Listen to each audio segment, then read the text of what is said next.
Don't worry, boys. We got this. Hey, what's up guys, this is Leopold Weagle on Your Overwatch, back with a new video. Today, we're doing it. The meme lord himself, the guy that people don't want to see, but they secretly do want to see because Hanzo is a lot of fun. We'll be focusing on a few different aspects of his kit today, but a lot of it is going to be hitting his arrows, or tree trunks, as some of you guys like to call them. Now, Hanzo is one of the biggest solo impact heroes in the game, but I do want to put a massive disclaimer out there before I say any more, and that is that do not pick Hanzo if you're not having impact on him. In a lot of the gameplay, I'm actually playing on my ult because I needed to play a lower rank, because at GM I couldn't hang with Hanzo, and I learned the hero a lot, but I also, even on my ult account, knew when to swap off of him, and I didn't just stay on Hanzo. I never have, and you never should. He's not that great on defense for the same reason he's not that great on King of the Hill, and it is possible to run him in these situations, but generally the enemy team are going to have more dive heroes like Genji, Tracer, Winston on attack. So if you're on defense, Hanzo's very rough to run, and for the same reasons on King of the Hill too.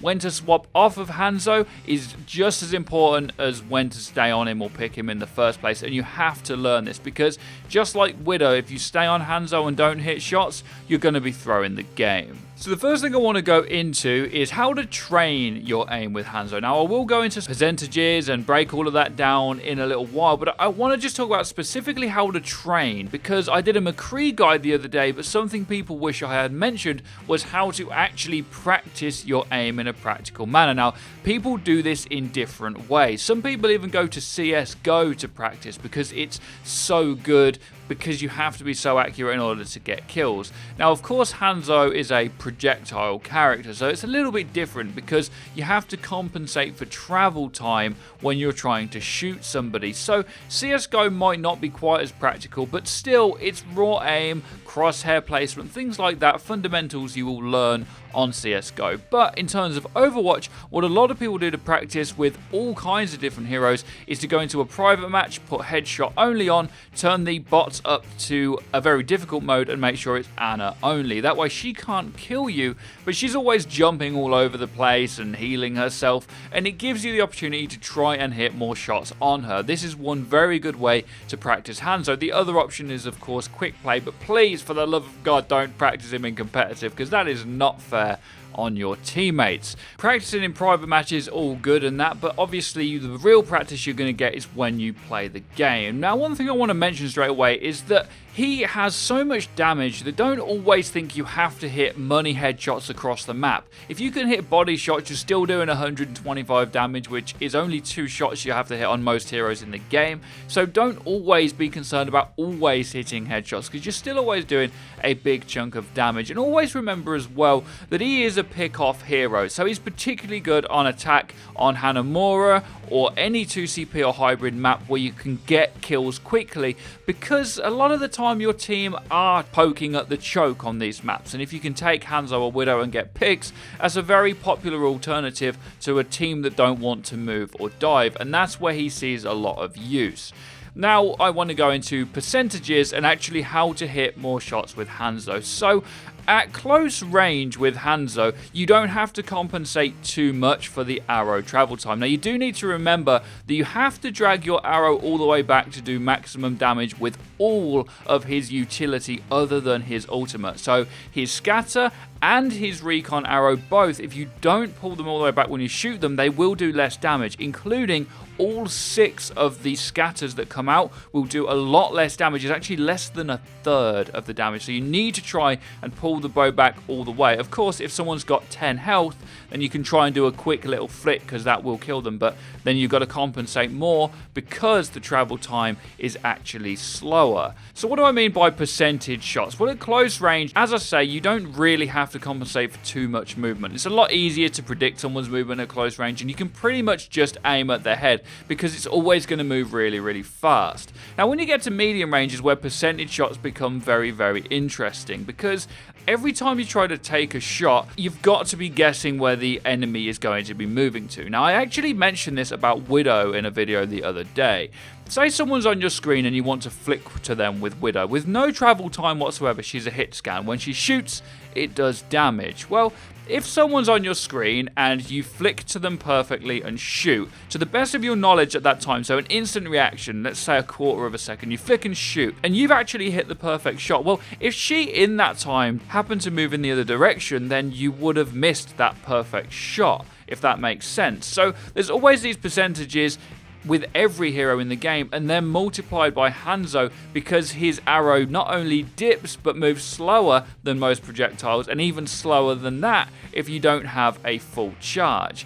So on these medium kinds of shots, every shot that you take just has to be your best percentage opportunity, and I'll break some gameplay down in a second of that. And at long range, honestly, it becomes nearly just pure luck if you're going to hit a headshot. If you're more of the 50-60 meter range, there's just no way you can predict someone's movement and compensate for that travel speed and the dip on a consistent basis. It's simply just not that possible. Now, if I break down some specific gameplay for you guys, maybe I can show what I mean. You'll see on Hanamura that I climb straight up into the window and I scatter arrow the Symmetra. Now, I will go into the mechanics of scatter arrow in a little bit. Right now, we're just going to talk about hitting more shots. I'm at that close range territory, so I just shoot at the floor below her and the scatter arrow kills her. It's as simple as that. To be honest, I probably could have fired a normal arrow because she's so close, it would have been quite easy to predict. I started taking a lot of heat though, and I dropped down, and I actually come back in just a second, and then I'll show you some of what I mean by percentage shots. The Ryan gets pinned in here, and I can't even see him, so I just shoot an arrow, and it happens to kill him. Now, we're at that sweet spot medium range, where I've got to predict for enemy movement. You'll see that the McCree there just moves to the side. I hit what looks like a good scatter arrow, but it's scatter arrow, so it doesn't actually kill him. I then cock my bow, turn to the side, look that he's moving to the left, fire just in front of him, and hit him very, very cleanly. Now we're at that close range, and you'll see that on the Ana, I barely have to compensate at all for what I'm trying to do to kill her. There's no way the Mercy has her res yet, so I kind of just take my time and hit a couple of cheeky body shots. Again, I don't even need to fully charge my bow at that range because there's not really anything to compensate for because, as I said earlier, I'm firing tree trunks. Now, one thing that's also good to keep in mind is when and when you should not be on the high ground. Scatter arrow is easier to hit when you're slightly higher than the enemy that you're shooting at because you need to bounce it at the right angle in order for it to bounce up and hit people. Now, the mechanics of scatter arrow are very, very dodgy. It can actually one-shot nearly every hero in the game if you hit every shot. It does something around 500 damage, and if you're nano boosted, it's nearly 800. It's a crazy, crazy strong ability, but there's also a lot of RNG and luck involved. For example, if you shoot at it when someone's on an incline, you're not going to hit them. If someone's just above you, you're not going to hit them, and generally you have to be slightly above them to bounce it up. There is some skill to it, but generally it's aim at their feet and hope it kills somebody. Sometimes you feel like you've hit the perfect scatter and it won't kill anyone, and sometimes you can just shoot one in a room and it kills everything. It really is a strange ability, and the best ways to hit it are simply the normal techniques for a normal arrow, only aim at their feet and hope it kills everybody. Sometimes you can bounce it off walls and stuff, but he says it's simple geometry, but really it's simply luck again with a percentage shot. You shoot where you think they're going to be at the floor and hope that it bounces and hits them. It's never 100% ability. Now, in this next clip, I want to talk a little bit more about arrow travel time as well as some decision making. You'll see that at the start I do scatter arrow this Rhine, and then I completely juke out his Earth Shatter. I knew he had it, got out the corner. We cleaned the Rhine up pretty easily here, but in just a second you'll see what I mean about taking your time with certain shots and not others. At this very close range here, within the 5 to 10 meter mark, there's barely any time for travel on your arrows, so if someone's weak, you don't necessarily have to hold your bow out forever and get a full charge. If they're weak and you're this close, you can almost tap the arrow. I suggest you hold it back for a split second at least to make sure you get enough damage off, but if they're not within the melee melee damage, then you should definitely be just hitting a little flick on them. You'll see that I killed the Ana there fairly simple. She stood still, and the travel time there as well is actually very, very fast. And at that distance, if she's scoped in like she was, she won't have time to move, so simply shooting at their head is absolutely fine. And rarely with Hanzo do you ever have to actually compensate for the dip of his arrow unless you're like a really long range, and I'll cover that a little bit later. Next, what happens is the Genji comes in, and even though I'm at the range where someone will get hit by my arrow, I actually really take my time here, and that's the difference between these kills in this clip. Some of them I've just zipped through, I'm firing arrows, finishing people off, and I kill the Ana, but with the Genji, I have to make sure I hit this shot. So I keep my bow out and I make sure he's on my screen before I fire. He's so close that I'm not going to miss as long as I'm on him, and the arrow has no travel time whatsoever to compensate for at this close of a range. Even at medium range, it's very, very rare that you need to compensate much for the dip in his arrow when you've got a full charge. Of course, if you've got a half charge, then yes, you will be needed to aim above their head. Now we're going to take a look at some slightly more long range shots. Now, the Tracer's trying to harass me, and here's me whiffing a few times. This is always going to happen when you play Hanzo. You just have to make sure you're not doing it too much and decide when you really need to swap off. I've been whiffing now for the 5 or 10 seconds that you've been watching this clip, but in a second's when it all kind of turns around, and these are the medium shots I'm talking about. So in my mind, I know I've got a full arrow there, and once I see the Ana moving in a specific direction, the only thing I can do is just try and compensate for where she's moving. I fire the arrow directly at her, and at that range, it's still going to be fairly close because of the travel time. The arrow hits her in the head, and I'm a little bit fortunate, look, that she kind of stopped still. If she hadn't, I may have even missed. As you'll see, I fire it directly at her head. But the Lucio is a different example, and this is where you can really try and judge your percentages in a better way. The Lucio is obviously traveling in the same direction constantly, and as he doesn't juke me out at all, he just wants to go to the point to try and contest it because he's about to win the game, and he just moves in that same direction. And again, I managed to judge that at that medium range and just aim in front of his head.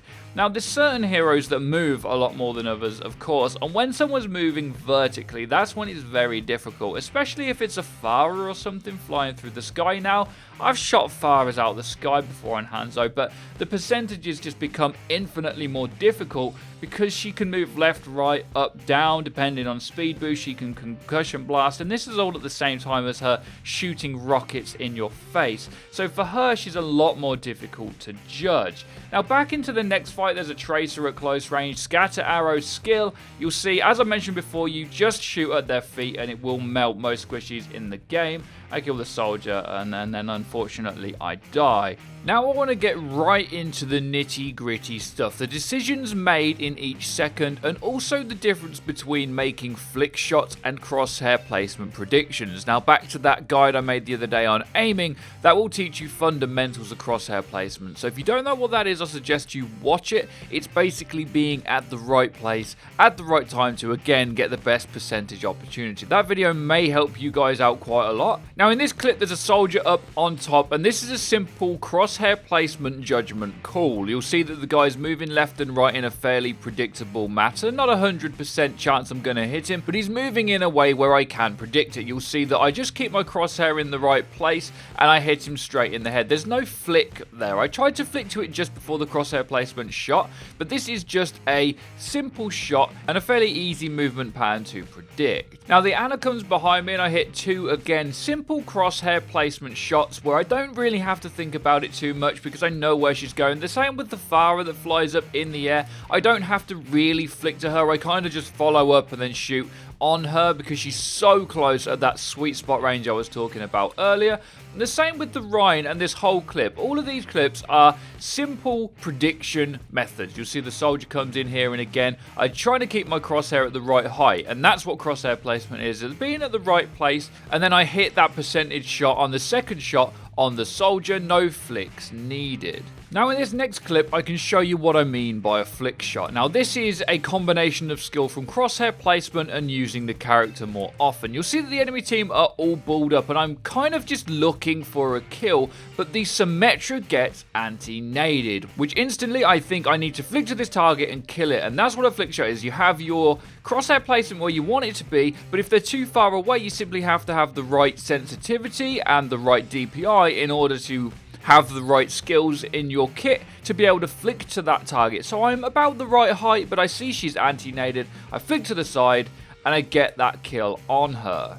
You'll see that I drop down and I'm giving the Zarya a front-facing Hanzo, which isn't always the best idea, but I managed to kill her up and the Rhine comes in and I get some scatter arrow skill once more, aim at the feet, hope it kills them, and then you'll see that I get an in-between kind of a shot here. You'll see the Anna, I know she's behind me trying to shoot me, and I turn around and I kind of Crosshair Placement and flick to her. You'll see that the Crosshair Placement's at the right height the whole time, but she's too far away and she's shooting at me and trying to heal her team too, and I have to kind of flick to her. It's not a proper snap, but it's very close to a flick shot. You'll then see we have a little bit of a messy fight. I end up fighting the Roadhog, but I know the soldier's about to get his ultimate, so what I actually do here is I completely change my direction. I know the hook's down, and I look up and I go for, again, a Crosshair Placement, not a flick shot. The soldier's obviously trying to heal himself in his health pack. He's going to move back in a predictable manner, and I hit a full chunk body shot to his chest, and he instantly gets followed up by the Pharah.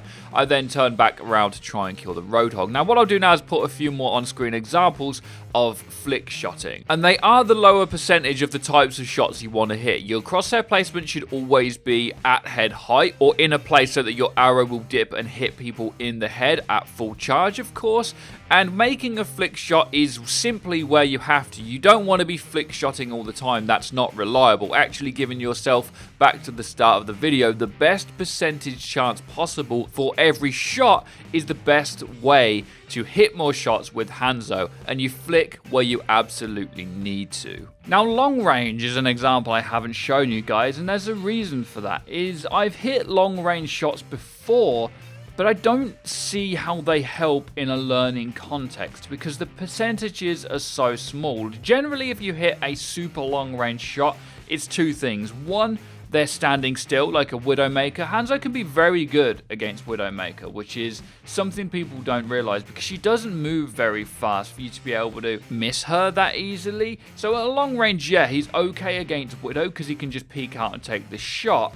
But a lot of the time, the percentages are so low, it's luck, and you're not doing it consistently. So don't be that Hanzo that's trying to snipe, because that's actually not where his benefits lie. If you're at a long distance, you're just taking low percentage shots, and you're never going to be able to do it consistently enough to help your team out.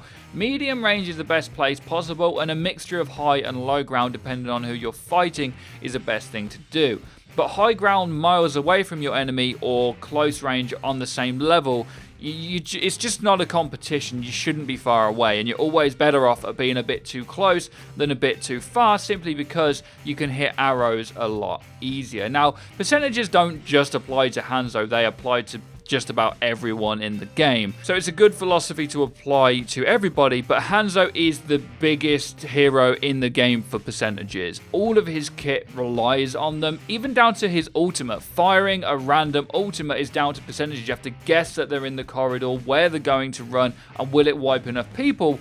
Or should you wait until you have something to combo with? Again, another percentage on that front too. Medium range is fine, but percentages are important, and close range, really, it's almost hit scan. It shoots very fast, and at close range, you've only got to compensate slightly for the person you're trying to shoot at. The most important lesson of all, though, guys, is don't pick him if you're not good enough or not having a good game. Swap off of him as soon as possible if you're not getting picks, because you're really just throwing the game, and nobody likes that guy. Even on my alt account, I'll make sure I swap off Hanzo once things aren't going well. Let me know if I missed anything in the comments section down below, guys. This was a video a long time coming. I wanted to make sure I had the footage before I made it. Be sure to check out our Twitter and our Twitch and our Discord, where you guys can find the Hanzo main of your dreams. Be sure to drop a like and subscribe if you guys enjoyed, and have a great day as always.